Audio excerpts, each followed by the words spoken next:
பிரியமானவர்களே, ஆண்டவராகிய இயேசு கிறிஸ்துவின் இனிய நாமத்தில் உங்கள் ஒவ்வொருவருக்கும் எங்கள் அன்பின் வாழ்த்துக்கள்.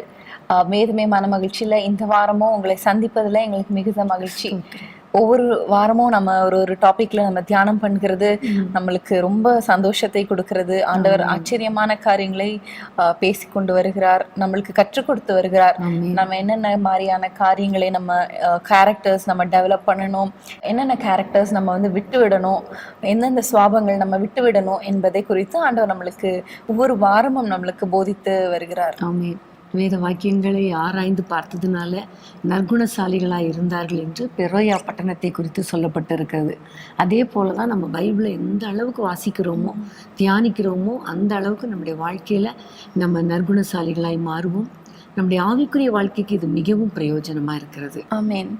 உண்மையாகவே பைபிளை இப்படி உட்காந்து லெஷராக உட்காந்து ஒரு 1 hour நம்ம நம்மளுடைய யூடியூப் மற்றும் டிவி சேனல்கள் மூலமாக இருக்கிற வியூவர்ஸோடு இணைந்து இப்படி தியானிப்பது ஒரு பெரிய கிருபை. ஆண்டவருடைய வார்த்தை கிடைக்கக்கூடாத ஒரு கொடிய காலம் வரப்போது நம்ம வாசிக்கிறோம். ஆனா நம்மளுக்கு ஆண்டவர் இப்படி ஒரு அற்புதமான வாய்ப்பை, ஒரு சந்தர்ப்பத்தை ஏற்படுத்தி கொடுத்திருக்கிறார்.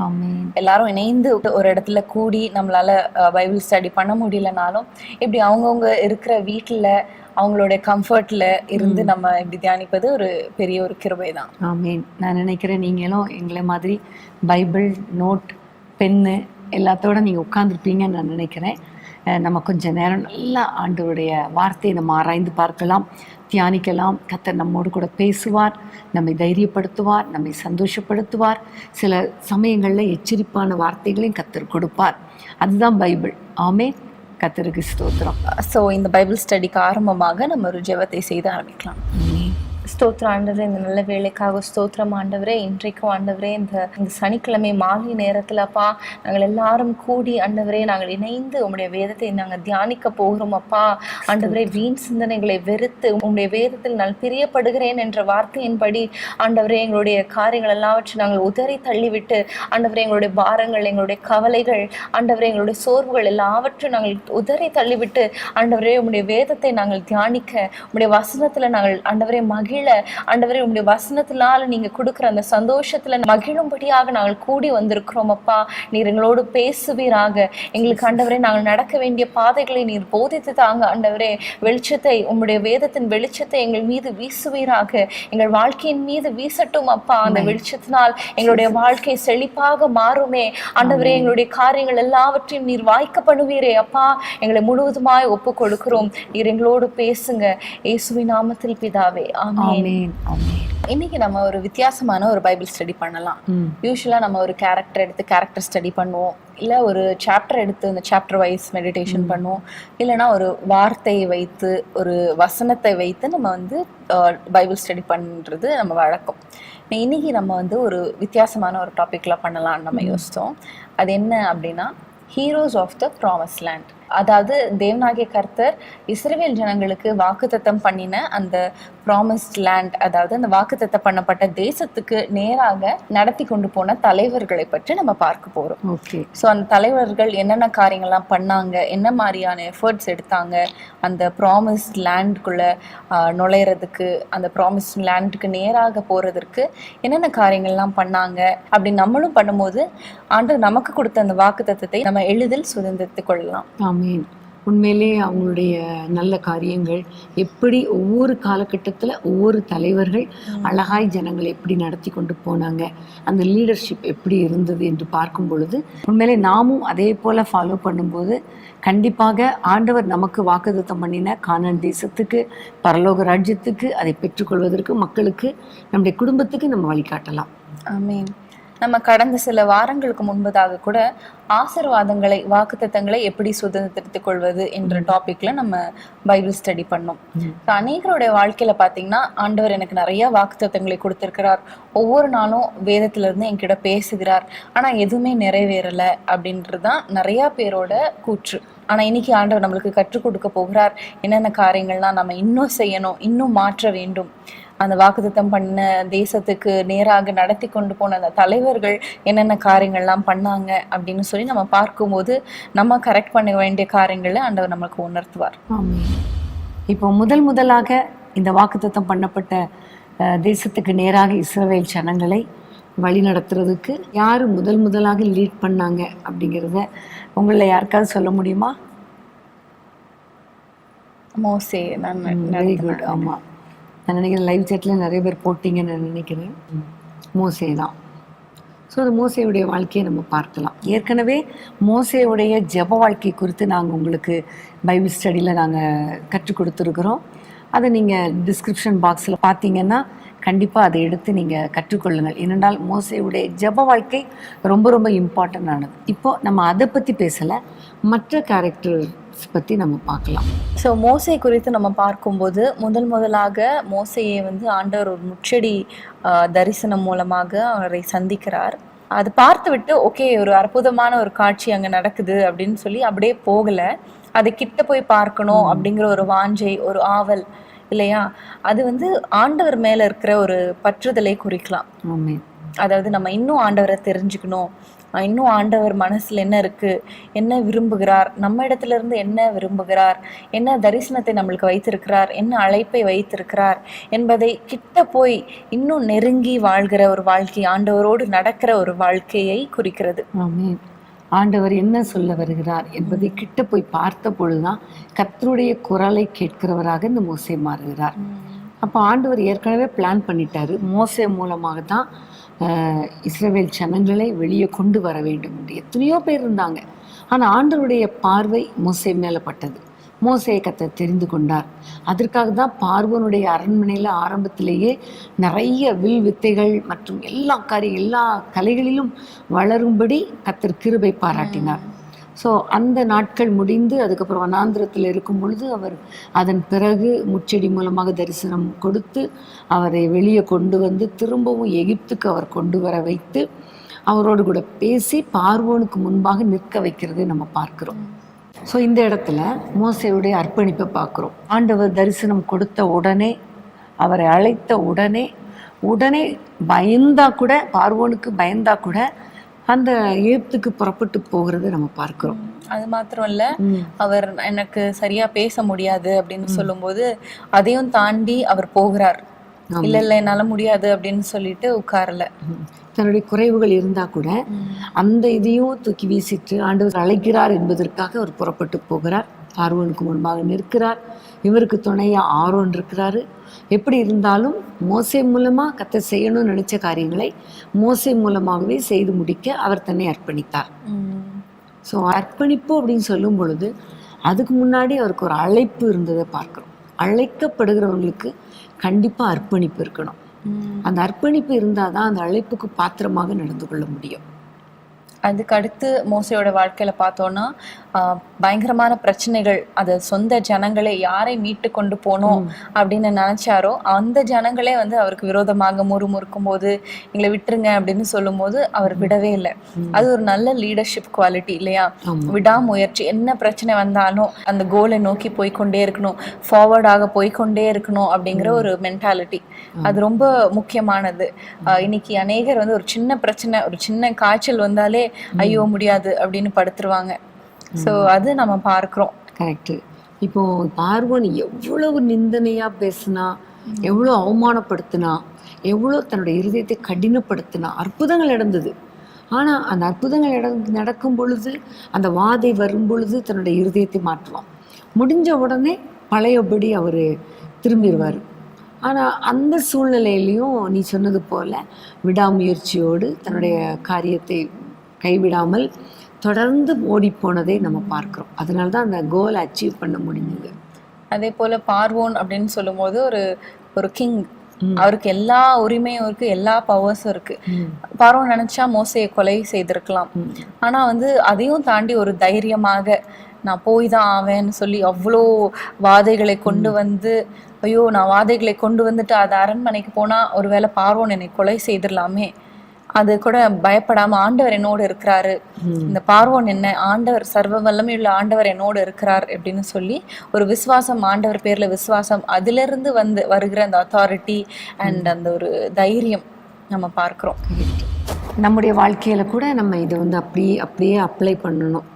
ஏன்னா ஆண்டவர் நம்ம தெரிந்து கொண்டார், நம்மை ஒரு நோக்கத்துக்காக, ஒரு உன்னத நோக்கத்துக்காக அவர் அழைத்திருக்கிறார். அந்த நோக்கம் நிறைவேறுவதற்கு நம்ம கம்ப்ளீட்டாக நம்மளை சரண்டர் பண்ணணும்.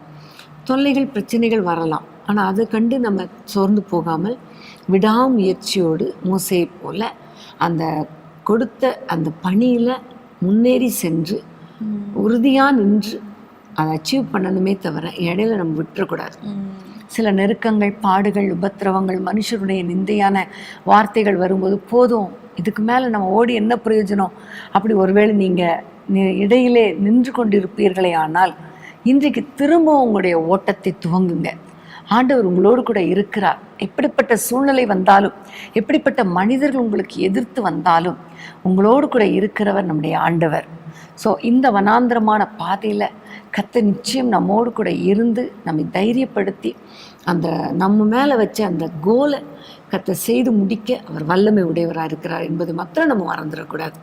ஆமீன். அது மாத்திரம் இல்லை, அநேகருக்கு ஆண்டவர் அவங்களோட குடும்பத்தினருக்கு ஒரு வாக்குத்தத்தத்தை கொடுத்திருப்பார். கண்டிப்பாக ஆண்டவர் குடிகார கணவரை ரட்சிப்பார், கீழ்ப்படியாத பிள்ளைகளை ரட்சிப்பார் அப்படின்னு சொல்லி. மோசையோட வாழ்க்கையில பார்த்தோம்னா, அந்த இஸ்ரவேல் ஜனங்கள் ஆண்டவருக்கு விரோதமாக பேசும்போதோ, பிரியமில்லாத வாழ்க்கையை வாழும்போதோ மோசே அவங்களுக்காக போய் ஆண்டவர்கிட்ட மன்றாடி ஜெபிக்கிறார். அவங்களுக்காக போய் மன்றாடுகிற ஒரு மோசையை நம்ம பார்க்கிறோம். ஸோ அதுவும் ஒரு நல்ல ஒரு குவாலிட்டியை நம்ம அங்கே பார்க்கிறோம். மோசே அதனாலதான் அவங்களால ஃபார்வர்டாக டுவர்ட்ஸ் த ப்ராமிஸ்ட் லேண்ட் போக முடிஞ்சதுன்னு நினைக்கிறேன். இல்லைன்னா எதுக்கு ஆண்டவரே, எனக்கு எதுக்கு இந்த வேலை, இவங்களை தூக்கி போடுங்கன்னு ஜனங்களை தள்ளி விட்டுட்டு அவர் போயிருந்திருக்கலாம். ஸோ ஒரு கரிசனை, ஒரு மனதுருக்கம். ஸோ நம்முடைய குடும்பத்தில் கூட நம்மை தேடி வர்றவங்க, நம்முடைய குடும்பத்தின் பிள்ளைகள் ஒருவேளை நமக்கு விரோதமாக பேசினாலும் நீங்கள் சோர்ந்து போகாமல் அவர்களுக்காக மன்றாடி ஜெபம் பண்ணுங்க. அவர்களை கர்த்தர் உயர்த்தணும்னு ஜெபம் பண்ணுங்க. கண்டிப்பாக உங்கள் வாழ்க்கையில் கர்த்தர் பெரிய காரியங்களை கர்த்தர் செய்வார். நீங்கள் இன்னும் கொஞ்சம் ஃபார்வர்டாக முன்னேறி போவதற்கு கர்த்தர் கிருபை பாராட்டுவார். இன்னும் மோசேயுடைய வாழ்க்கையில் நிறைய காரியங்களை நம்ம பாருவோம். ஒரு லீடர்னா எப்படி இருக்கணும் அப்படிங்கிறதுக்கு ஒரு நல்ல ஒரு உதாரணம் மோசே தான். இஸ்ரவேல் ஜனங்களை வழிநடத்தி கொண்டு வரும் பொழுது அந்த எகிப்தை விட்டு வெளியே வந்துட்டாங்க. ஆனால் செங்கடல் ஓரத்தில் நிற்கும்பொழுது ஒரு பயங்கரமான ஒரு பிரச்சனை, பார்வோன் பின்தொடர்ந்து வருகிற அந்த சூழ்நிலையில் ஆண்டவரை நோக்கி பார்த்தார். எந்த சூழ்நிலை வந்தாலும், மனுஷர்கள் முறுமுறுத்தாலும் மனுஷர்களை நோக்கி பார்க்கல, ஆண்டவரை நோக்கி பார்த்தார். இதை சொல்லும் போது எனக்கு ஒரு சம்பவம் ஞாபகத்துக்கு வருது. கடந்த ஆண்டு உங்களுக்கு கொரோனானால நீங்கள் பாதிக்கப்படும் போது உங்களை தனியான ஒரு ரூமில் குவாரண்டைன் பண்ணிட்டோம். ஸோ அப்போ நான் தான் குக் பண்ண வேண்டியது இருந்துச்சு. ஆல் 3 மீல்ஸ் 3 வேளையும் நான் தான் குக் பண்ண வேண்டியது இருந்தது. ஸோ அது மாத்திரம் இல்லை, உங்களுடைய காரியங்கள் எல்லாவற்றையும் பார்க்கணும். நீங்கள் தனியாக இருக்கணும், ஹைஜீனிக்காக அந்த ரூமில் இருந்து எந்த ஒரு பொருளும் வந்ததுன்னா அதை சானிடைஸ் பண்ணணும், அப்படிப்பட்ட காரியங்கள். அப்போது அண்ணன் அப்போ டீ எனக்கு வேணும், காஃபி வேணும், எனக்கு நூடுல்ஸ் போட்டு கொடு அப்படின்வாங்க. அப்போ தான் நான் ஏதாவது குக் பண்ணிகிட்ருப்பேன். அங்கே ஸ்டவ்வில் இடமும் இருக்காது. எனக்கு அப்படியே டென்ஷன் ஆகும். இது பண்ணுவேண்ணா, அது பண்ணுவேண்ணா, டீ போடுவேண்ணா, அது பண்ணுவேண்ணா, சூப் போடுவேண்ணா, கஷாயம் போடுவேண்ணா, ஐயோ நான் என்ன பண்ணுவேன் அப்படின்னு சொல்லி எனக்கு அப்படியே பயங்கர ஸ்ட்ரெஸ்ஸாக என்ன பண்ணுவேன், இது பண்ணுவேன், அதை பண்ணுவேன்னு சொல்லி. ஸோ அப்போ நான் நிஜமாவே மோசையை நினச்சி பார்த்தேன். ஸோ எவ்வளோ ஒரு இக்கட்டான ஒரு சூழ்நிலை இல்லையா. பின்னாடி பார்வோனோட சேனை வருது, முன்னாடி செங்கடல் இருக்குது, சுற்றி மக்கள் ஐயோ ஐயோ ஐயோ அப்படின்னும் போது அவருக்கு எப்படி எரிச்சலாகி டென்ஷன் ஆகிருப்பார். ஸோ அதுதான் எனக்கு ஞாபகம் வந்துச்சு. ஒரு சின்ன ஒரு சுச்சுவேஷனே நம்மளுக்கு ஹேண்டில் பண்ணுறதுக்கு அவ்வளோ கஷ்டமாக இருக்குது. அவ்வளோ லட்சக்கணக்கான மக்கள், பார்வோனுடைய குதிரை சேனைகள், இவங்களுக்கு குதிரைக்கெலாம் கிடையாது, வெறும் ஒரு சாதாரண ஒரு ஹவுஸ் ஹோல்ட் பீப்புள் தான் எல்லாருமே. அதுக்கப்புறம் அவங்கக்கிட்ட எந்த ஒரு ஆயுதமும் இருந்திருக்காது. ஸோ எப்படி ஹேண்டில் பண்ண போகிறோம் அப்படிங்கிற எவ்வளோ ஒரு பெரிய கலக்கம் இருந்திருக்கும். ஸோ அது எல்லாவற்றையும் ஹேண்டில் பண்ணுகிற ஒரு ஒரு ஒரு மனப்பான்மையை ஆண்டவர் அவருக்கு கொடுத்துருந்தார். ஒரு கிருபை அது. கரெக்ட். அதுக்கு காரணமே அவர் ஆண்டவரை நோக்கி பார்த்த அந்த பார்வை தான். எல்லா சிச்சுவேஷன்லேயும் நெருங்கி இருக்கிறவங்கள பார்க்கல, ஆண்டவரை நோக்கி பார்த்தார். இதுதான் எபிரேயரில் பார்க்கும் பொழுது, நெருங்கி இருக்கிற பாவங்களையும் உங்களை சுற்றி இருக்கிற பாரங்களையும் விட்டுட்டு கிறிஸ்து இயேசுவை நோக்கி பாருங்கள், அவரை நோக்கி ஓடுங்கள், உங்கள் ஓட்டத்தில் பொறுமையோடு ஓடுங்கள்னு எபிரேயரில் நம்ம வாசிக்கிறோம். ஸோ ஒவ்வொரு நாளும் அன்றாட சூழ்நிலையில் நம்முடைய குடும்பத்தை நடத்த வேண்டிய அந்த பொறுப்பு கர்த்தர் நமக்கு கொடுத்துருக்கிறார். அப்போ அந்த சிச்சுவேஷனில் கர்த்தரை நோக்கி பார்க்கணும், கர்த்தரை நோக்கி கரங்களை உயர்த்தி ஜெபிக்கணும். நீங்கள் என்ன சொல்கிறீங்கப்பா, எனக்கு சொல்லுங்க, உங்களுடைய வார்த்தையை பேசுங்க அப்படின்னு கேட்கும்போது கர்த்தர் நம்மோடு கூட பேசுவார். அந்த சிச்சுவேஷனுக்கு ஏற்ற ஒரு சொல்யூஷனை கர்த்தர் கொடுப்பார். இங்கே பார்க்குறோம், ஆண்டவரேன்னு பார்க்குறாரு. அப்போ ஆண்டவர் சொல்கிறாரு, உன் கையை நீட்டு. அப்போ கையை நீட்டுறார். ஸோ அந்த நேரத்தில் உண்மையிலே கையை நீட்டக்கூடிய அந்த மோசேக்கள் இன்றைக்கு தேவை. கர்த்தருடைய வார்த்தைக்கு கீழ்ப்படிந்து தங்களுடைய கரங்களை நீட்டக்கூடிய மோசேக்கள் இன்றைக்கு நமக்கு தேவை இல்லையா? இன்னைக்கு நம்ம ஒவ்வொருவரும் கர்த்தருடைய வார்த்தைக்கு கீழ்ப்படிந்து அவரை நோக்கி பார்த்து அவர் சொல்லுகிறதை கேட்கிறவர்களாக இருக்கும் பொழுது நம்முடைய குடும்பத்திலையும் நம்ம நெக்ஸ்ட் லெவலுக்கு அந்த வாக்குத்தத்தம் பண்ணப்பட்ட ஆசீர்வாதத்துக்கு நேராக நம்ம கடந்து செல்ல முடியும். தடைகள் வரலாம், பட் தடைகளை தகர்க்கிற தேவன் நம்மோடு கூட இருக்கிறார். ஆமென். ஸோ அடுத்ததாக மோசையோட ஜேர்னியில பார்த்தோம்னா அவங்க அந்த செங்கடலை கடந்துடுறாங்க. அடுத்தது மாராக்கு வராங்க. அந்த ஒவ்வொரு ஜேர்னிலையும் பார்த்தீங்கன்னா, ஒவ்வொரு எபிசோட்லையும் பார்த்தீங்கன்னா அவங்க வந்து ஆண்டவர்கிட்ட கேட்டு கேட்டு ஜெபம் செய்து ஆண்டவர் சொற்படி கேட்கிற ஒரு ஜெப வாழ்க்கையை நம்ம பார்க்கிறோம் இல்லையா?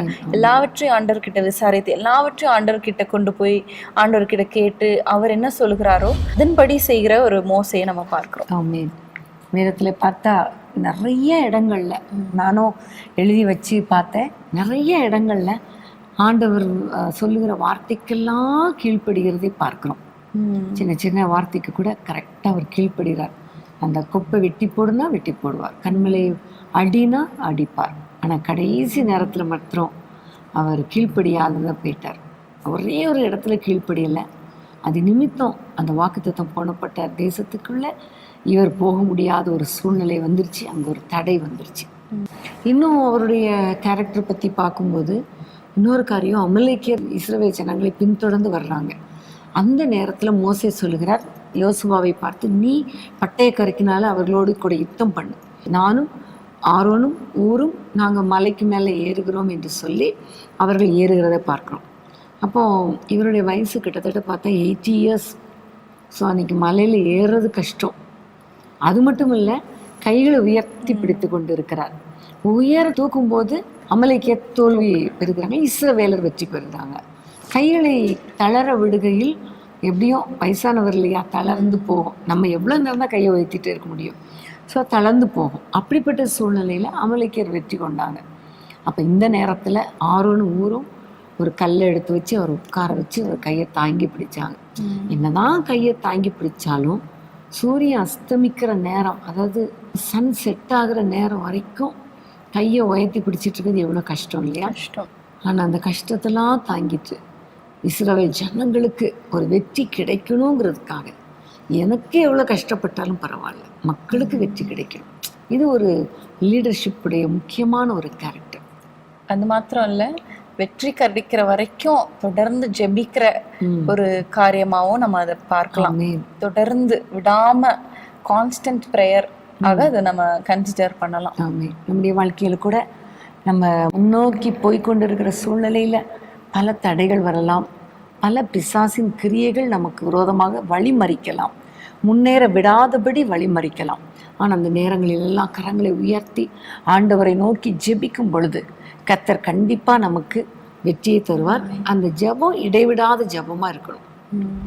ஸோ மோசையோடு இந்த பயணத்தில் பயணித்த அவருடைய சகோதரர் ஆரோன் தான் அடுத்ததாக பார்க்குற ஒரு ஹீரோ. அவரோட பங்கு என்ன அப்படின்றத நம்ம இப்போ தியானிக்கலாம். ஆரோனை குறித்து நம்ம பார்க்கும் பொழுது ஃபஸ்ட்டு நம்ம அவரை எப்படி பார்க்கலான்னா, மோசே சொல்லுகிறார், நான் திக்குவாய் மந்த நான் உள்ளவன், என்னால் பேச முடியாது, என்னை விட்டுருங்க அப்படிங்கிறார். அப்போ ஆண்டவர் வந்து உனக்கு சகோதரனாகிய ஆரோன் உனக்கு வாயாக இருப்பான் என்று சொல்லி ஒரு மவுத் பீஸ், அதாவது மோசேவுடைய வாயாக ஆரோனை கத்தர் கொடுக்கிறார். 2 பேரும் இணைந்து எல்லா காரியங்களையும் செய்கிறாங்க. இஸ்ரவேல் ஜனங்களை வெளியும் கொண்டு வர்றாங்க.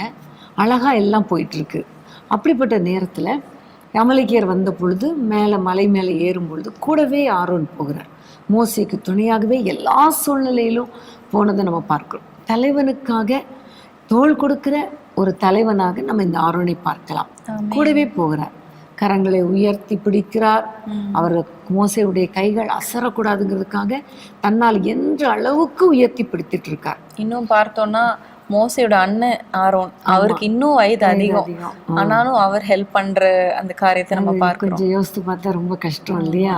மோசே வயதான காலத்துல அவர் மேல போய் கையை உயர்த்தினார் தான் நம்ம சொல்லுவோம். ஆனா மோசையை விட வயதானவர் ஆரோன். அவரும் அவருடைய கையை உயர்த்தி பிடிச்சிட்டு இருக்காரு. இவருக்கு எந்த சப்போர்ட்டும் இல்லை. அவருக்காவது ஒரு சப்போர்ட் 2 பேர் இருக்காங்க. இவருக்கு சப்போர்ட்டே இல்லாமல் ஒரு கையை பிடிச்சி தூக்கிட்டே இருக்கணும்னா கை வலிக்கும், எவ்வளோ கஷ்டம். இருந்தாலும் ஒரு அர்ப்பணிப்பை நம்ம அதில் பார்க்குறோம். அர்ப்பணிப்போடு போனார். அதுக்கப்புறம் பார்க்கும்போது இந்த ஆரோனை கர்த்தர் இஸ்ரவேல் ஜனங்களுக்காக பாவ நிவர்த்தி செய்கிற ஒரு ஆசாரியனாக கர்த்தர் தெரிந்து கொள்ளுகிறார். நம்முடைய வாழ்க்கையில் கூட கர்த்தர் நம்மை அநேக நேரங்களில் இந்த மோசேயை போல தெரிந்தெடுத்திருக்கலாம், அல்லது ஆரோனை போல தெரிந்தெடுத்திருக்கலாம். யாரோ ஒருவருக்கு உற்ற துணையாக இருக்கும்படி, ஒரு தலைவருக்கு உற்ற துணையாக இருக்கும்படி தெரிந்தெடுத்திருக்கலாம். உதாரணமாக பார்த்தீங்கன்னா, ஒரு மனைவி அப்படின்னு எடுத்துக்கிட்டா, மனைவியை கணவனுக்கு ஏற்ற துணையாக ஆண்டவர் உருவாக்கினார் இல்லையா? ஸோ கணவனோடு இணைந்து எல்லா காரியங்களிலும் ஒரு துணையாக இருக்க தான் மனைவியை கர்த்தர் தெரிந்தெடுத்திருக்கிறார். ஸோ நீங்கள் என்ன காரியத்துக்காக அழைக்கப்பட்டிருக்கிறீங்க, தெரிந்தெடுக்கப்பட்டிருக்கிறீங்க என்பதை முதல்ல உணர்ந்து கொண்டு அதன்படி நீங்கள் நடக்கணும். எவ்வளோ கஷ்டப்பட்டாலும் உங்களுக்கு மேலே இருக்கிற அந்த தலைவனுக்கு நீங்கள் அடங்கி இருக்கணும், அவருக்கு உறுதுணையாக இருக்கணும். அது மாத்திரமல்ல, கர்த்தர் என்ன சொல்லுகிறாரோ அவர் மூலமாய் அந்த வார்த்தைகளுக்கு கீழ்ப்படிந்து ஒரு வாயாக இருக்கணும். அப்படிப்பட்ட ஒரு காரியங்களை கர்த்தர் உங்களுக்கு நிச்சயமாகவே கட்டளையிடுவார். உங்களை கர்த்தர் அழகாக ஆரோனை போலவே பயன்படுத்துவார். இன்னும் நம்ம பார்க்கும் பொழுது ஆரோனை குறித்து அவரை ஒரு ஆசாரியனாக கர்த்தர் தேர்ந்தெடுக்கிறார். அவரை பரிசுத்தம் பண்ணி ஜனங்களை பரிசுத்தம் பண்ணுகிற ஒரு ஆசாரியன், அதாவது ஜனங்களுக்காக பாவ நிவர்த்தி பண்ணுகிற ஒரு பலி செலுத்துகிற ஒரு முக்கியமான பொறுப்பை ஆரோன் கையில் கர்த்தர் கொடுத்திருந்தார். எப்பொழுதெல்லாம் இஸ்ரவேல் ஜனங்கள் பாவம் செய்கிறாங்களோ அப்பொழுதெல்லாம் ஆரோன் அவர்களுக்காக பலி செலுத்தி அவர்களை பரிசுத்தம் படுத்த வேண்டியது இந்த ஆரோனுடைய கடமை. அதையும் அவர் செய்தார். அதே போல தான் இன்றைக்கு நம்முடைய வாழ்க்கையில் நம்முடைய குடும்பத்தின் பிள்ளைகள், நம்முடைய கணவர் அல்லது மனைவி, பிள்ளைகள் பாவம் செய்யும் பொழுது நம்ம அவர்களுக்காக மன்றாடி ஜெபித்து, ஆண்டவரே அவர்களை விடுதலையாக்கும், அவர்களை ரட்சியும் என்று போராடி ஜெபிக்கிற ஒரு பணியை கர்த்தர் நமக்கு கொடுத்திருக்கிறார். அதுதான் வாக்குத்தத்தம் பண்ணப்பட்ட ஆசீர்வாதங்களை சுதந்திரித்துக் கொள்வதற்கு முக்கியமான ஒரு அடிப்படை தகுதி. ஸோ ஒவ்வொரு நாளும் நம்முடைய குடும்பத்துக்காக நம்ம எழுந்து பாவ நிவர்த்தி பண்ணணும்.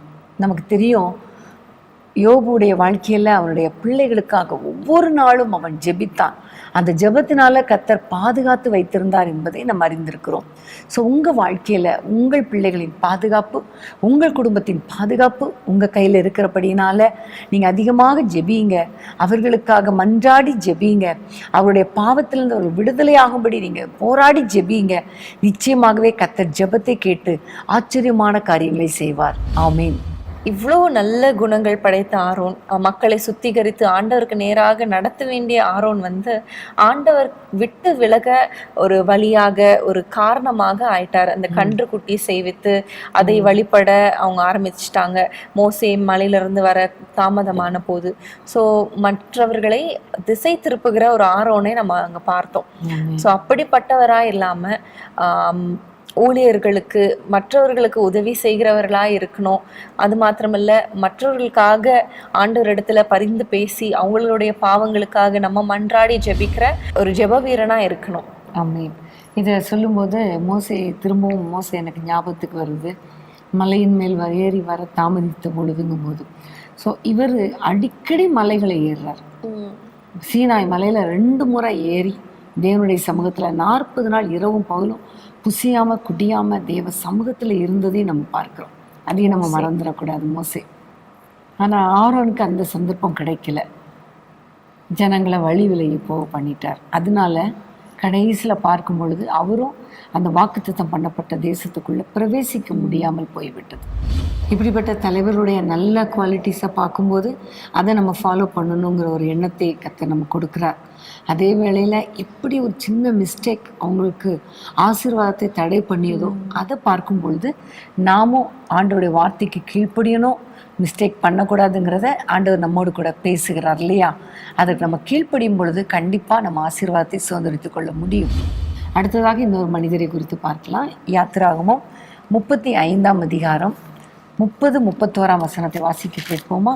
பின்பு மோசே இஸ்ரவேல் புத்திரரை நோக்கி, பாருங்கள், கர்த்தர் யூதாவின் கோத்திரத்தில் ஊரின் மகனான உரியின் குமாரன் பெஸ்லியேலை பேர் சொல்லி அழைத்து, அவன் விசித்திரமான வேலைகளை யோசித்து செய்யவும், பொன்னிலும் வெள்ளியிலும் வெண்கலத்திலும் வேலை செய்யவும், அடுத்த வசனம், ரத்தினங்களை முத்திரை வெட்டாக வெட்டி பதிக்கவும், மரத்தில் சித்திரை வேலை செய்து சகல வினோதமான வேலைகளை செய்யவும் அவனுக்கு ஞானத்தையும் புத்தியையும் அறிவையும் அருளி அவன் சகலவித வேலைகளையும் செய்யும்படி தேவ ஆவியினாலே அவனை நிரப்பினார். இங்க நம்ம பெஸ்லேலை குறித்து நம்ம வாசிக்கிறோம். அதாவது ஆசரிப்பு கூடாரத்தை செய்யும்படி கர்த்தர் தெரிந்து கொண்ட பெஸ்லேலை குறித்து நம்ம பார்க்கிறோம்.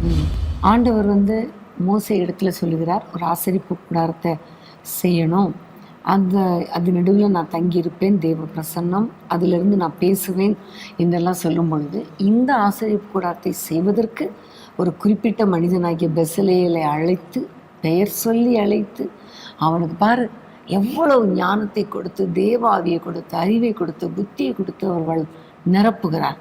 காரணம், இந்த தெய்வீக பணியை செய்வதற்காக. ஸோ ஆண்டவர் அந்த ஞானத்தை கொடுக்கிற தேவன்.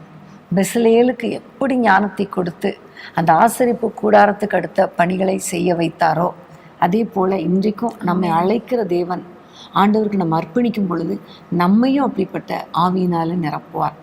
இந்த பாதையில் நம்ம போய் கொண்டு இருக்கிற நேரத்தில் என்னென்ன காரியங்கள் நம்ம செய்யணுமோ, கர்த்தருக்கு எடுத்த காரியங்கள், அதை செய்வதற்கு விசேஷத்த ஞானத்தையும் அறிவையும் கர்த்தர் கொடுத்து நம்மையும் வழி நடத்துவார். ஆமென். ஸோ ஆசரிப்பு கூடாரம் ரொம்ப ஒரு important part of the journey. So அதை செய்வதற்கு அவ்வளோ ஞானம், அவ்வளோ அறிவு, வினோதமான காரியங்கள், டிஃப்ரெண்ட்டாக பெக்யூலியரான ஒரு காரியங்கள், கிரியேட்டிவான ஒரு மைண்ட் வேணும்.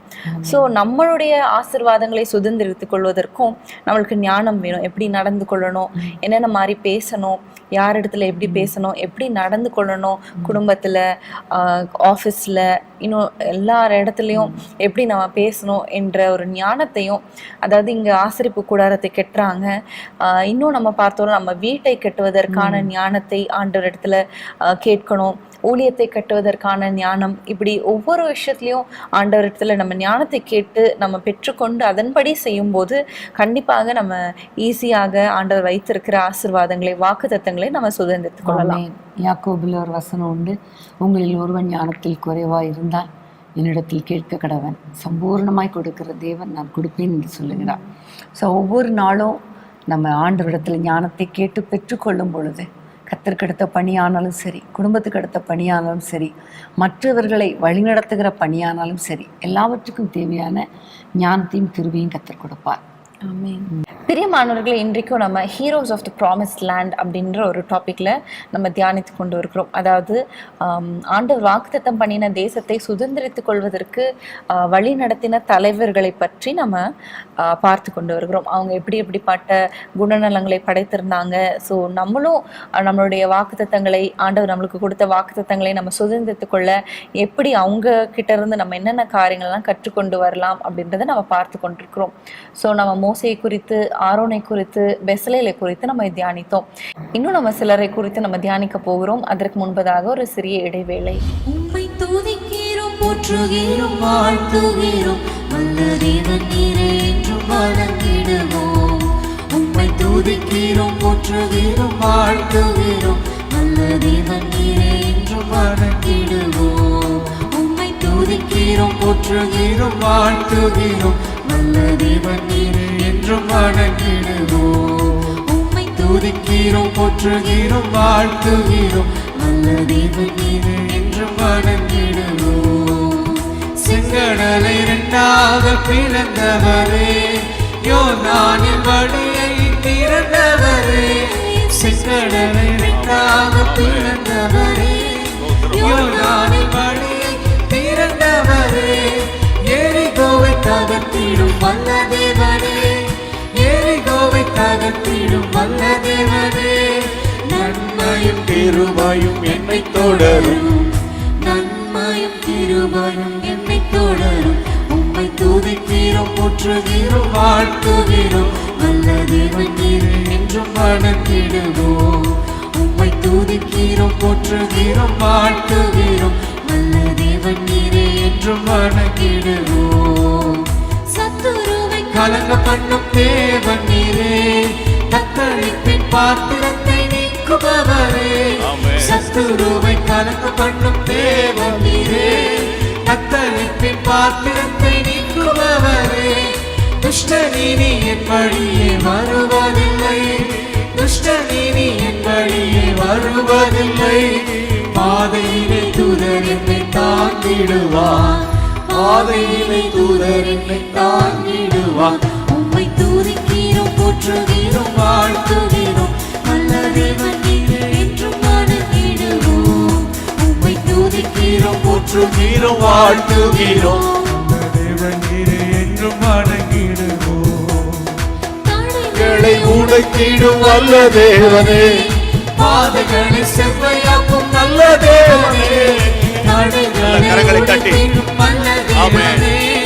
பாதைகளை செவ்வையாக்கும் நல்ல தேவனே அந்தகார பொக்கிஷங்கள் தாருபவரே அந்தகார பொக்கிஷங்கள் தாருபவரே ஒளிப்பிடத்தின் புதையல்கள் எனக்கு தானே ஒளிப்பிடத்தின் புதையல்கள் எனக்கு தானே ஆமென் கரங்களை தட்டி வாழ்த்துகிறோம்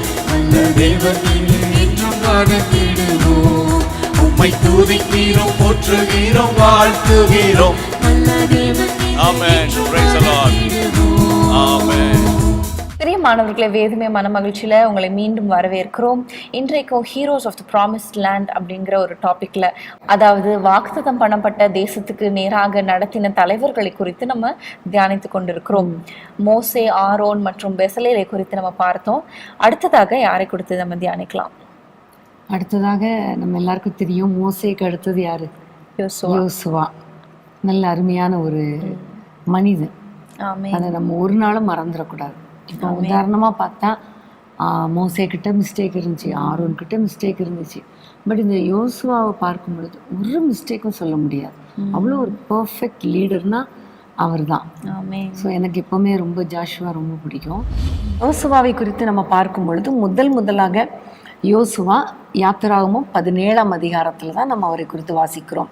நம்ம வாசிப்போமா? யாத்திராகமும் 17ஆம் அதிகாரம் 9ஆம் வசனத்தை நாம் வாசிக்க கேட்போம். அப்பொழுது மோசே யோசுவாவை நோக்கி, நீ நமக்காக மனிதரை தெரிந்து கொண்டு புறப்பட்டு அமலேக்கோடே யுத்தம் பண்ணு. நாளைக்கு நான் மலையுச்சியில் தேவனுடைய கோலை என் கையிலே பிடித்து கொண்டு நிற்பேன் என்றான். இங்கே நம்ம பார்க்கிறோம், மோசே யோசுவாவை நோக்கி நீ பட்டய கருக்கினால அமலேக்கியரோடு யுத்தம் பண்ணு என்று சொல்லி அனுப்புகிறார். இவர் மலை உச்சிக்கு போகிறார். ஸோ முதல்ல தலைவருக்கு கீழ்ப்படுகிற ஒரு ஸ்மாபத்தை நம்ம பார்க்குறோம். நீங்கள் மட்டும் மலை உச்சியில் இருப்பீங்களா? நான் மட்டும் யுத்தம் பண்ணணுமா? திடீர்னு அவங்க என்னை வெட்டி கொண்டு போட்டால் என்ன பண்ணுறது? ஒரு கேள்வி கேட்கல. பட்டயத்தை எடுத்துக்கொண்டு அவர் போயிட்டார். ஒரு சின்ன வாலிபன் தான். ஆனால் அவரை குறித்து பார்க்கும்பொழுது ஒரு யுத்த வீரனாய் நம்ம பார்க்கிறோம்.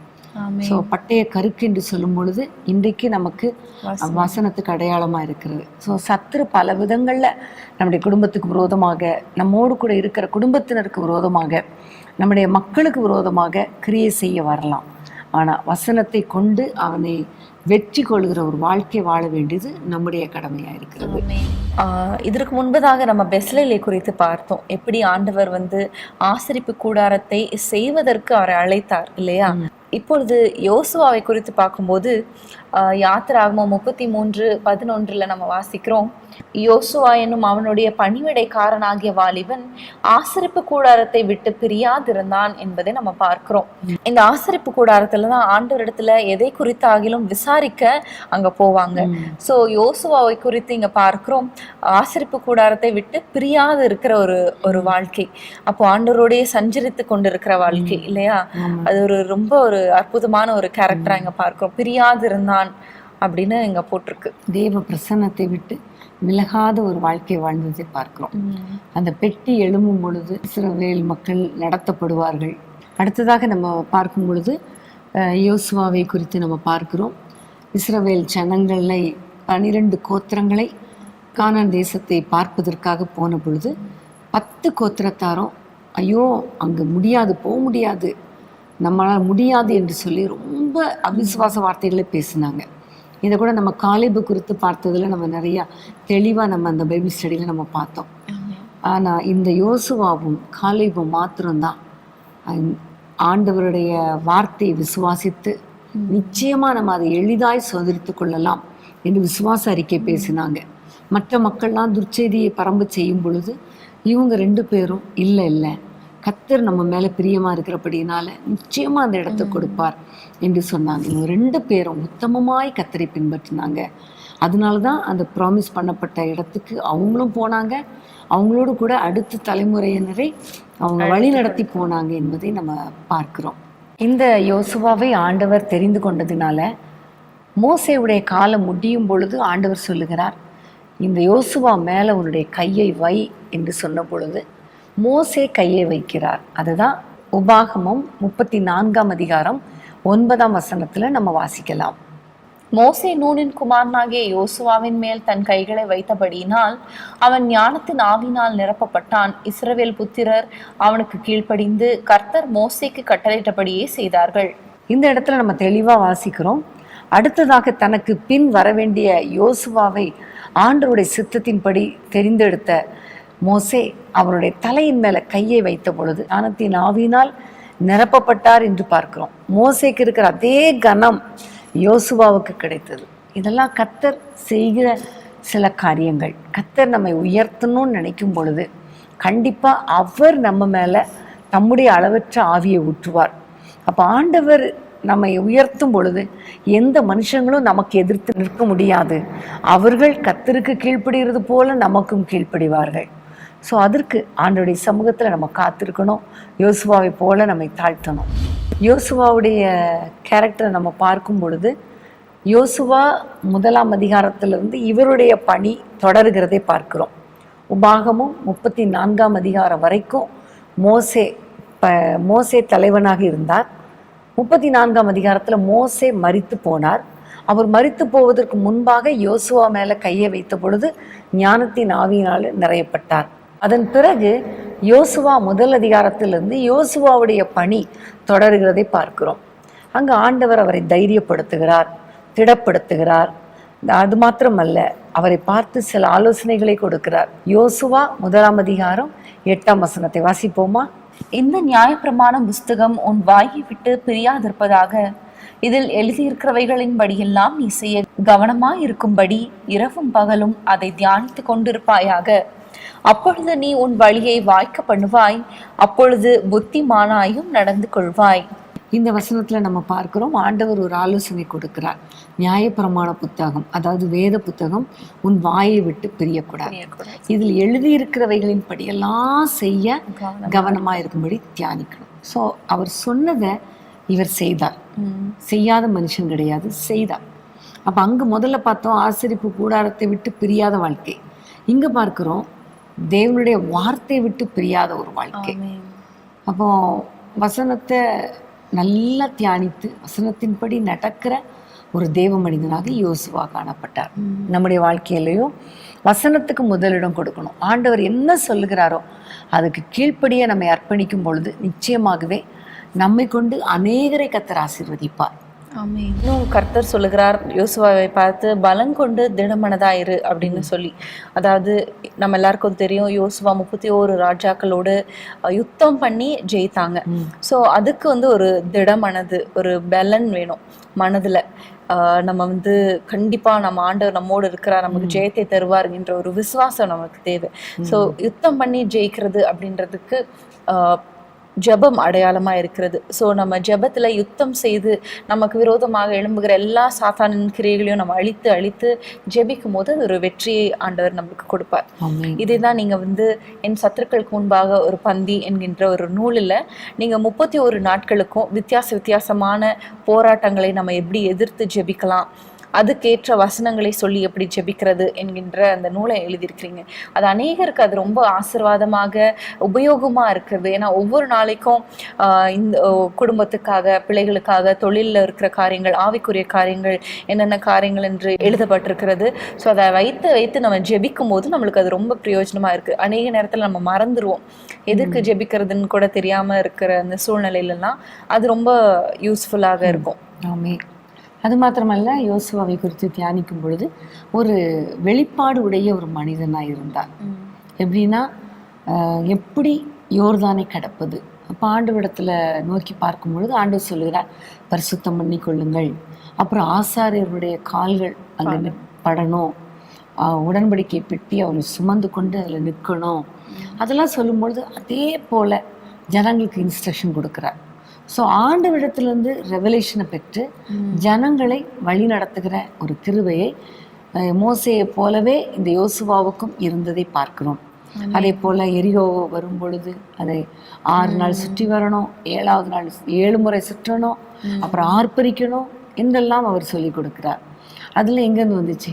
ஆண்டவரிடத்துலேருந்து வந்துச்சு. ஸோ ஆண்டவருடைய சமூகத்திலே காத்திருந்து வெளிப்பாடுகளை பெறுகிற ஒரு மனிதனாய் காணப்பட்டார். அதே போல இதை சொல்லும்போது ஆயி பட்டணத்துல ஒரு தோல்வி வந்த பொழுது தேவனுடைய சமூகத்துல விழுந்து கிடந்து தோல்விக்கான காரணத்தையும் கண்டுபிடிக்கிற மனுஷனா இருந்தார். நம்ம சில சமயங்கள்ல வெற்றிக்கான காரியங்களை மட்டும் கண்டுபிடிச்சிருவோம், ஆனா தோல்வி ஏன் வந்துச்சுன்னு நம்ம கேட்கவே மாட்டோம். இப்படி தோல்வி ஆயிடுச்சுன்னு புலம்பும். ஆனா யோசுவா ரொம்ப அழகா விழுந்து கிடந்து தேவனுடைய சமூகத்திலே காத்திருக்கும் பொழுது அழகாய் தோல்விக்கான அந்த ஆகானை கண்டுபிடிக்க கத்திருக்கிறவை பாராட்டினார். ஸோ ஒவ்வொரு வாதிலும் பார்க்கும் பொழுது தேவனிடத்தில் விசாரித்து தேவனிடத்தில் வெளிப்பாடுகளையும் தேவனிடத்திலிருந்து அந்த காரணங்களையும் பெற்றுக்கொண்ட ஒரு மனிதனாக யோசுவாவை நம்ம பார்க்கிறோம். நம்முடைய வாழ்க்கையிலையும் நிறைய சேலஞ்சஸ் வழியாக நம்ம போகிறோம், நம்முடைய குடும்பத்தை நடத்தி கொண்டு போகிறோம். இந்த சூழ்நிலையில் நம்முடைய வாழ்க்கையில் அடுத்து என்ன செய்யணும், பிள்ளைகள் காரியமானாலும் சரி, நம்முடைய ஊழிய பாதையானாலும் சரி, எதுவானாலும் ஆண்டவரே அடுத்து நான் என்ன எப்படி ஸ்டெப் எடுத்து வைக்கிறது, என்ன பண்ணுறது என்று ஒரு காரியத்துக்காக நம்ம ஆண்டவரை நோக்கி பார்க்கும் பொழுது கர்த்தர் நமக்கு வெளிப்பாடுகளை தருவார். அது மாத்திரமல்ல, சில தோல்விகள் வருவது சகஜம்தான். தோல்வியே இல்லாத மனுஷன் யாருமே கிடையாது. ஆனால் அப்படி தோல்விகள் வரும் பொழுது தேவ சமூகத்திலே காத்திருந்து, அப்பா நீங்கள் சொல்லுங்கள், எதனால நான் எதுலலாம் திருத்தி கொள்ளணும், நான் பிள்ளைகளுக்காக எப்படி ஜெபிக்கணும், குடும்பத்துக்காக நான் என்ன செய்யணும் என்று கேட்கும் பொழுது கர்த்தர் அழகாய் உங்களுக்கு வெளிப்படுத்துவார். அந்த வெளிப்படுத்தலின்படி நம்ம போகும்பொழுது கண்டிப்பாக ஆசீர்வாதங்களை நம்ம பெற்றுக்கொள்ள முடியும், அநேகரை ஆசீர்வாதத்துக்கு நேராக நடத்த முடியும். ஆமென். கர்த்தருக்கு ஸ்தோத்திரம். அடுத்ததாக இந்த பயணத்தில் பார்க்குற மற்றொரு தலைவர் யார்? காலேப் குறித்து நம்ம பார்க்கும்போது, கானான் தேசத்தை வேவு பார்க்கும்போது, நம்ம யோசுவா காரியத்தில் பார்க்கும்போதும் நம்ம வாசிக்கிறோம், காலேபும் யோசுவாவும் எப்படியான வார்த்தைகளை, எப்படி விசுவாச வார்த்தைகளை ஆண்டவர் கொடுப்பார், ஆண்டவர் நம்ம மேலே பிரியமாக இருந்தால் கொடுப்பார் அப்படின்னு சொல்லி அந்த விசுவாசத்தை அவங்க ப்ராக்டிஸ் பண்ணுகிறாங்க இல்லையா. மற்றவங்களாம் அங்கே இருக்கிற காரியங்களை, சூழ்நிலைகளை பார்த்தாங்க, ஆனால் சூழ்நிலைகளை பார்க்காம ஆண்டவரை மாத்திரம் சார்ந்து கொள்கிற ஒரு வாழ்க்கையை நம்ம பார்க்கிறோம் காலேபிடத்தில். அதே போல் காலேப் வேறே ஆவி உடையவனாக இருந்தான், உத்தமமாய் பின்பற்றினான். அதனால அவனுக்கு அந்த கானான் தேசத்தில் அந்த எப்ரோன் அவனுக்கு வசமானதுங்கிறத பார்க்குறோம். அது மாத்திரமல்ல, அவர் சொல்கிறாரு யோசுவா கிட்டத்தில் போய், மோசே எனக்கு சொன்னது போல் அந்த எப்ரோனை எனக்கு தாங்க, அந்த மலை நாட்டை தாங்க. மோசே அனுப்பும்பொழுது எவ்வளோ பலன் எனக்கு இருந்துச்சோ அதே பலன் இப்பொழுது இருக்கிறது, ஆகவே நான் யுத்தம் பண்ணி அந்த மலை நாட்டை பிடித்து கொள்வேன் என்று சொல்லி யுத்தம் பண்ணி மலை நாட்டை பிடித்து கொள்கிறத பார்க்குறோம். ஒரு சேலஞ்சிங் லைஃப் வாழ்ந்ததை பார்க்குறோம். சும்மா ஸ்மூத்தாக இல்லை, நான் யுத்தம் பண்ணி அந்த மலை நாட்டை பிடித்து கொள்வேன், ஏஜ் ஆனாலும் பரவாயில்ல, எனக்கு இருக்குது இந்த பலன் அப்படிங்கிற ஒரு லைஃப் வாழ்ந்ததை பார்க்குறோம். ஸோ அந்த ரிஸ்க் எடுத்து சேலஞ்சஸை ஃபேஸ் பண்ணி அதில் வெற்றி பெறவங்களுக்கு தான் ஒரு பெஸ்ட் பிளெஸிங்ஸ் ஆண்டவர் கொடுக்குறார் இல்லையா. சில சமயங்களில் நமக்கு தாமதமாகிறதே சில ஆசீர்வாதங்கள் நினைப்போம், ஆனால் அந்த தாமதமாகிற காலங்களில் கர்த்தர் நமக்கு நிறைய காரியங்களை கற்றுக் கொடுக்கிறார், நம்மை பலப்படுத்துகிறார், அடுத்து அந்த ஆசீர்வாதத்தை எப்படி ஹேண்டில் பண்ணுறதுங்கிறத நமக்கு கற்றுக் கொடுக்கிறார். ஸோ நம்ம தைரியமாக இருப்போம், நிச்சயமாக எப்படி காலேப் சுதந்திரித்து கொண்டானோ அதே போல் நாமும் நமக்குள்ள ஆசீர்வாதங்களை சுதந்திரித்து கொள்ள கர்த்தர் கிருபை பாராட்டுவார். ஆமென். காலேபை குறித்து நான் சொன்னேன்ல ஏற்கனவே, அந்த வசனத்தை நம்ம திரும்ப வாசிக்க கேட்போம். என்னாகமம் 16:24. என்னுடைய தாசனாகிய காலேப் வேறே ஆவியை உடையவனா இருந்தபடியினாலும் உத்தமமாய் என்னை பின்பற்றி வந்தபடியினாலும் அவன் போய் வந்த தேசத்திலே அவனை சேர பண்ணுவேன், அவன் சந்ததியார் அதை சுதந்திரித்துக் கொள்வார்கள். காலேப் குறித்து நம்ம பார்க்கும்போது உத்தமனாய் இருந்தார், உத்தமனாய் தேவனை பின்பற்றி வந்தார் என்பதை பார்க்கிறோம். இதை குறித்து நம்ம யோசிக்கும் போது சங்கீதம் 101:2 நான் வாசிக்கிறேன். உத்தமமான வழியிலே விவேகமாய் நடப்பேன், எப்பொழுது என்னிடத்தில் வருவீர், என் வீட்டிலே உத்தம இருதயத்தோடு நடந்து கொள்வேன். உத்தமமான வழியிலே விவேகமாய் நடப்பேன், அப்பொழுதுதான் ஆண்டவர் நம்மிடத்துல வருவார் என்பதை நம்ம அங்கிருந்து அறிந்து கொள்கிறோம். ஸோ நம்ம வீட்டில் இருந்தாலும் யாரும் அறியாத, யாருக்கும் தெரியாது நம்ம வீட்டில் என்ன பண்ணுறோம், என்ன யோசிக்கிறோம்னு சொல்லி. அங்கே நம்ம அங்கே ஒரு காரியத்தை வாசிக்கிறோம், வீட்டிலே உத்தம இருதயத்தோடு. அப்போ நம்ம இருதயத்துல கூட ஒரு உத்தமத்தை எதிர்பார்க்கிறார் ஆண்டவர். நம்ம இருதயம் சொல்லும்போது நம்முடைய திங்கிங், நம்மளுடைய தாட்ஸ், நம்முடைய சிந்தனைகள்ல நம்ம ஒரு உத்தமாய் நடந்து கொள்ளணும். தீய சிந்தனைகளை வெறுத்து ஆண்டவரையே நம்ம யோசித்து கொண்டு ஆண்டவர் பற்றியான காரியங்களை, ஆண்டவருக்கு அடுத்த காரியங்களை நம்ம சிந்தித்து கொண்டிருக்கிறவர்களா இருக்கணும். அப்பொழுதுதான் நம்மளுடைய இருதயம் உத்தமமாய் காணப்படும். அப்பொழுது ஆண்டவர் நம்மோடு வாசம் பண்ணுவார் நம்ம இருதயத்துல. அப்பொழுதுதான் நம்ம ஆண்டவர் இருதயத்தை நம்ம புரிந்து கொண்டு அதன்படி நடந்து ஆண்டவர் வைத்திருக்கிற ஆசீர்வாதங்களையும் சுதந்திரித்துக் கொள்ள முடியும். ஆமென். கர்த்தருக்கு ஸ்தோத்திரம். இப்போ நம்ம ஹீரோஸ்ன்னு எல்லாரையும் பார்த்தோம். இந்த பயணத்தில் ஒரு 2 ஹீரோயின் இருந்தாங்க. அவங்களே நான் உங்களுக்கு சொல்லிக் கொடுக்க விரும்புகிறேன். யாரெல்லாம்னு சொல்ல முடியுமா? முக்கியமான 2 ஹீரோயின்ஸ். மோசையோடைய தாயாகிய யோக்கேபேத்தும் மோசையோடைய அக்காவாகிய மிரியாமை நம்ம பார்க்கிறோம். மோசையை ஒளித்து வைத்தது எவ்வளோ ஒரு பெரிய ஒரு டாஸ்கா இருந்திருக்கும் இல்லையா? அது எவ்வளோ பெரிய ஒரு அற்புதத்தை, அவங்களுக்கு ஆசீர்வாதத்தை அந்த ஹோல் இஸ்ரேல் பீப்புளுக்குமே கொண்டு வந்தது. அதே போல மிரியாம் பார்வோனுடைய குமாரத்தி கிட்ட போய் பால் கொடுக்கிற ஒரு ஸ்திரியை கூட்டிட்டு வரேன்னு சொல்லி அவங்க அம்மாவையே கூட்டிட்டு வந்தது. அது மாத்திரமல்ல, செங்கடலை கடந்ததுக்கு அப்புறம் அவங்க ஆண்டவரை துதித்து பாடின அந்த காரியங்கள் எல்லாம் நம்ம பார்க்கிறோம். கர்த்தருக்கு ஸ்தோத்திரம். பிரியமானவர்களே, இன்றைக்கும் நம்ம heroes of the promised land அப்படிங்கிற ஒரு டாபிக்ல, அதாவது வாக்குத்தத்தம் பண்ணப்பட்ட தேசத்துக்கு நேராக வழி நடத்தின தலைவர்களை குறித்து நம்ம தியானித்தோம்.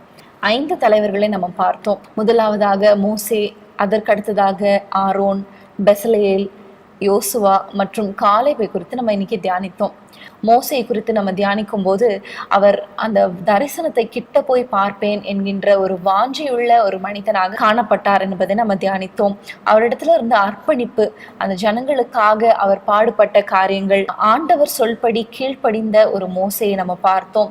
அவருடைய ஜெப வாழ்க்கையை நம்ம பார்த்தோம். மற்றவர்களுக்காக பரிந்து பேசுகிற, மற்றவர்களுக்காக மன்றாடி ஜெபிக்கிற ஒரு மோசையை நம்ம பார்த்தோம். ஆண்டவரையே சார்ந்து ஒவ்வொரு காரியத்திலும் ஆண்டவரிடத்துல கேட்டு அதன்படி நடக்கிற ஒரு நல்ல ஒரு கேரக்டரை உடையவராய் இருந்தார் என்பதை நம்ம இன்னைக்கு தியானித்தோம். அடுத்ததாக ஆரோனை குறித்து நம்ம பார்த்தோம். மோசேக்கு வாயா இருந்த ஆரோனை நம்ம பார்த்தோம். அவர்கள் அமலேக்கியரோடு போராடி அந்த யுத்தத்துல வெற்றி பெறும்போது அந்த மலையுச்சில மோசையோட கைகளை உயர்த்தி பிடித்த அந்த ஆரோனை நம்ம பார்த்தோம். அதாவது மோசேக்கு எந்த விதத்துலலாம் உபயோகமாக உதவியாக இருக்க முடியுமோ எல்லாவற்றிலும் உதவியா இருந்தார் என்பதை நம்ம பார்த்தோம். மோசையை விட அதிக வயதுள்ளவராய் இருந்தும் ஆண்டவருக்காக, இன ஜனங்களுக்காக அவர் பாடுபட்டதை நம்ம பார்த்தோம். அது மாத்திரமல்ல, ஆசாரியனாய் இருந்தார் என்பதை நம்ம பார்த்தோம். ஆசாரியனுடைய பணி மக்களுக்காக ஆண்டவரிடத்துல பணிந்து பேசி அவருடைய பாவங்களை சுத்திகரிக்கிற ஒரு வேலை தான் ஆசாரியனுடைய வேலை. ஸோ ஒரு வாக்குத்தத்தம் பண்ணப்பட்ட தேசத்துக்குள்ள நம்ம பிரவேசிக்கணும் என்றால் அந்த சுத்திகரிப்பு எவ்வளோ இம்பார்ட்டன்ட் என்பதை நம்ம வேதத்திலிருந்து நம்ம அறிந்து கொள்ளலாம். ஸோ மக்களை சுத்திகரிக்கிற ஒரு ஆசாரியனாக காணப்பட்டார் என்பதை நம்ம பார்க்கிறோம். மூன்றாவதாக நம்ம பெஸ்லேலை குறித்து பார்க்கும்போது ஞானத்தினால் நிரப்பப்பட்டவன், விசேஷித்த வினோதமான வேலைகளை செய்கிற ஞானத்தினால் நிரப்பப்பட்ட பெஸ்லேலை நம்ம பார்க்கிறோம். நம்ம வாழ்க்கையில கூட ஆண்டவரே, நீங்க கொடுத்த அந்த வாக்குத்தத்தத்தை நான் அடைவதற்கு, அதை சுதந்திரித்துக் கொள்வதற்கு தேவையான ஞானத்தை எனக்கு தாங்க அப்படின்ட்டு நம்ம ஜெபிக்க போறோம். அடுத்ததாக நம்ம யோசுவாவை குறித்து நம்ம தியானித்தோம். யோசுவா பட்டய கருக்கினால அமிலேக்கியரை வெட்டி வீழ்த்தினதை நம்ம பார்க்கிறோம். பட்டயம் என்பது வேத வசனத்துக்கு அடையாளமா இருக்கிறது. நமக்கு விரோதமாக வருகிற எல்லா தடைகளையும் சத்ருவின் கிரியைகளையும் வேத வசனத்தை கொண்டு நம்ம வெற்றி சிறக்கலாம் என்பது நம்ம அறிந்து கொண்டோம். ஆசரிப்பு கூடாரத்தை விட்டு விலகாத வாலிபனாய் இருந்தார் என்பதை பார்க்கிறோம். இதுல இருந்து ஆண்டவருக்கும் அவருக்கும் இருந்த அந்த ரிலேஷன்ஷிப்பை நம்ம அறிந்து கொள்ள முடிகிறது. அடுத்ததாக கானான்ல போய் வேவு பார்த்து விட்டு வரும்போது அவங்க எப்படி விசுவாச வார்த்தைகளை காலை போடு இணைந்து பேசினாங்க. சூழ்நிலை பார்க்கல, ஆனா ஆண்டவர் நம்மளுக்கு பெரியவராய் இருக்கிறார், அவர் வெற்றி தருவார் என்று விசுவாச வார்த்தைகளை பேசின யோசுவாவை நம்ம பார்த்தோம். நம்ம எல்லாருக்கும் தெரியும், யோசுவா 1ஆம் அதிகாரம் 8ஆம் வசனத்துல நம்ம பார்க்கிறோம், நியாய பிரமாணம் தன் வாயை விட்டு பிரியாதிருப்பதாக என்று சொன்ன அந்த கட்டளையை அவர் எப்படி கை கொண்டு ஒரு வெற்றிகரமான ஒரு வாழ்க்கை வாழ்ந்தார் என்பதை நம்ம பார்த்தோம். அவர் யுத்தம் பண்ணி 31 ராஜாக்களிடத்துல யுத்தம் பண்ணி அவர் வெற்றியை ஜெயத்தை பெற்ற ஒரு யோசுவாவை நம்ம பார்த்தோம். நம்ம கூட நம்ம வாழ்க்கையில ஒவ்வொரு நாளும் நம்ம சந்திக்கிற பிரச்சனைகளை நம்ம யுத்தம் பண்ணி ஆவியில யுத்தம் பண்ணி ஜெபிக்கிறவர்களாய் காணப்பட வேண்டும். கடைசியாக காலேபை குறித்து நம்ம பார்க்கும்போது கானான் தேசத்துல வேவு பார்த்து விட்டு திரும்பும் போது எப்படி விசுவாச வார்த்தைகளை ஆண்டவர் நம்மளுக்கு கொடுப்பார் என்று விசுவாச வார்த்தைகளை பேசின காலேபை குறித்து நம்ம பார்த்தோம். அது மாத்திரமல்ல, காலேபை குறித்து எழுதப்பட்ட வசனத்துல அவர் எப்படி உத்தமமாய் ஆண்டவரை பின்பற்றினார் என்பதை நம்ம பார்த்தோம். ஸோ நம்ம இருதயத்துல நம்ம சிந்தையில உத்தம இருதயத்தோடு நடந்து கொள்ளும் போது ஆண்டவர் நம்மளுக்கு கொடுத்த வாக்குத்தத்தத்தை நிறைவேற்றுவார். அவர் போராடி யுத்தம் பண்ணி அந்த மலை நாட்டை பெற்று கொண்டது போல நம்மளும் நம்ம ஜெபத்துல போராடி நம்ம யுத்தம் பண்ணும்போது இந்த பெஸ்ட் பிளெஸிங்ஸ் ஆண்டவர் நம்மளுக்கு தருவார் என்பதுல ஒரு சந்தேகமும் இல்லை. இந்த காரியங்களெல்லாம் வைத்து நம்மளும் இப்படிப்பட்ட குணநலங்களை நம்ம டெவலப் பண்ணணும். இப்படிப்பட்ட காரியங்களை நம்ம வாழ்க்கையில செய்யும் போது ஆண்டவர் நமக்கு வைத்திருக்கிற அந்த வாக்குத்தத்தம் ஒருவேளை டிலே ஆயிருக்கலாம், ஆனா இந்தந்த காரியத்தெல்லாம் நம்ம பிராக்டிஸ் பண்ண ஆரம்பிக்கும் போது சீக்கிரத்துல நம்ம அதை சுதந்திரத்துக் கொள்வோம். இதை வைத்து நம்ம எல்லாரும் சேர்ந்து ஜெபிக்கலாமா? அன்பின் ஆண்டவரே, நன்றியோடு நாங்கள் துதிக்கிறோம், ஸ்தோத்திரிக்கிறோம் அப்பா. இந்த வேளையிலே கர்த்தாவே ஆண்டவரே, நாங்கள் எல்லாரும் ஆண்டவரே இணைந்து உங்களுடைய வார்த்தையை தியானிக்க கத்தர் கொடுத்த கிருபைக்காக ஸ்தோத்திரம் அப்பா. நீர் எங்களுக்காக வாக்குத்தத்தம் பண்ணப்பட்ட அத்தனை ஆசீர்வாதங்களையும் சுதந்திரித்து கொள்ள எங்கள் ஒவ்வொருவரையும் தகுதிப்படுத்துங்க அப்பா. மோசேயை போல ஆண்டவரே, ஆரோனை போல, யோசுவாவை போல, பெஸ்லேயலை போல, ஆண்டவரே காலேபை போல அப்பா உம்மை ஆண்டவரை புரிந்து கொண்டு உம்மோடு உறவாடி ஆண்டவரே சத்துருவின் கிரியைகளை அழித்து போட்டு ஆண்டவரே நீர் எங்களுக்கு வைத்திருக்கிற ஆசீர்வாதமான வாக்குத்தத்தம் பண்ணப்பட்ட தேசத்தை சுதந்திரிக்க எங்களை ஒவ்வொருவருக்கும் கிருபை தாங்கப்பா. இந்த உலக வாழ்க்கை பிரச்சனை உடையதான் ஆண்டவரே, ஆனாலும் கர்த்தர் எங்களோடு கூட இருந்து எங்களை நடத்துகிறீர், அதற்காக ஸ்தோத்திரம். அவ்வப்போது வெளிப்பாடுகளையும் வரங்களையும் எங்களுக்கு கட்டளையிடுவீராக. எல்லாவற்றையும் உம்மிடத்திலிருந்து பெற்றுக்கொண்டு ஆண்டவரே சவால்களை ஜெயிக்க கர்த்தர் கிருபை பாராட்டுங்கப்பா. ஆசீர்வாதங்களை சுதந்திரிக்க எங்கள் குடும்பத்தினருக்கு கிருபை பாராட்டுங்கப்பா.